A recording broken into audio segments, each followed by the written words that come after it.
Okra. Ang ganda ng kulay ng okra. Ganito ang kulay ng sariwang okra. Pag sariwa pa to, malambot pa siya. Kaya pag bibili kayo, pisil-pisilit. Ganun. Pagka ito yung matigas na, matanda na yan, luma na ang okra. Mahirap na kagatin. Mahirap na kainin. Hindi naman sarap kainin. Ganito ang sariwang okra. Ayan. Ganda ng kulay. Light green. Pag dark green na, luma na yon. Magaspang na. Ito malambot pa. Sariwa pa to. Sariwa. Ganito ang sariwa. Malambot. Pag pinisil-pisil, malambot siya.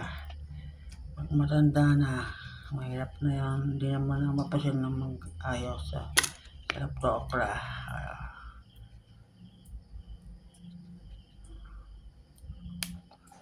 Yan ang sariwa okra. Masarap to i-partner sa alamang. Yan. Sarap to alamang.